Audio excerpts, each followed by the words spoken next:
วันก็ได้เที่ยงก็เมื่อหาอ่อนที่เจ้าเอาห้างลงระบ่ไอ้เอาห้างลงระบ่เดี๋ยวกำลังจะเอาลงโอ้หาทางขึ้นเห็นมองการจะลงในเขาก่อนมือนี่ผ้าในนอนบืนเนาะจังหวะคือเป็น100%นี่หรอกซอยเด้ซอยการถามซอยการการบอกยายจะโลดยายจะโลดมือพรุ่งนี้วันที่19เนาะผ้าปลาน้องปิงพี่น้องกสอแดงกสอเท่าพุ่นแล้วมีพื้นแล้วผู้เตรียมพร้อมไม่รู้ก็ได้ก็ถ่ายเรียบร้อยล่ะว่าลงคลิปไปเลยพรุ่งนี้เจอกันพี่แดงเดี๋ยวจะมาตึกปลาด้วยมีการเก็บเงินเก็บคำอยู่บ่มือหรือฟรีแล้วแต่ศรัทธาบอกไม่การน้ำมันเดี๋ยวพี่น้องเด้อผ้าปลามือเด้อน้องปิงบ้านอาตาลอย่าลืมอย่าพลาดปลาใหญ่แล้วปลากระลาได้น้องปิงนี่หอยเชอรี่กระลาได้น้อยเนาะ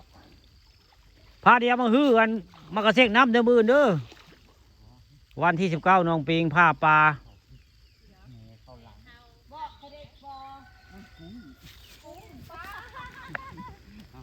เมื่อนี้พาเมียมาฮื้อหญ้ามองตึกจีรุ่งพี่น้องมื่อนี้ผู้ข่าปลาทองคำผสมมื่อนี้พาเมียมาฮื้อได้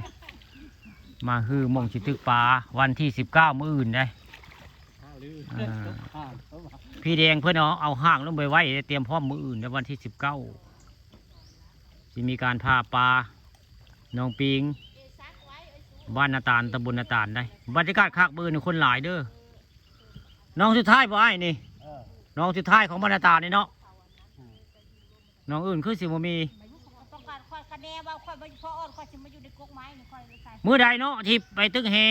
อ่างแกน้ำนาตาลน้อยบ่ได้ไปนะจักมื้อใดเนาะเขาไปอยู่ไปบ่ได้ไปปลาดูลายได้เขาเว้าได้ข่าวว่าปลาดูลายได้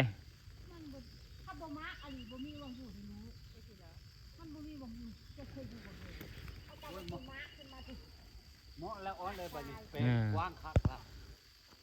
บนตึกกระดุมเหรอมื้อนี่สิมาแต่เช้าอยู่มื้อนี่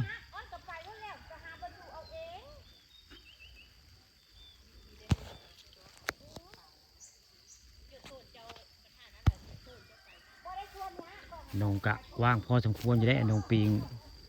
บ้านนาตาลตำบลนาตาลอันนี้รักไอ้ดื้อก็ดื้อดีคนจองไว้ได้อันนี้รักอันนี้จองเป็นที่เป็นทางไว้แล้วผมใครผมมาจองกันจะเต็มได้เพราะน้องมันบอกว่างไปได้พี่น้องน้องปิงบอกว่างได้ต้องมาจองที่ไว้เดิมอื่นเดี๋ยววันที่19ผ่าป่าแน่นอน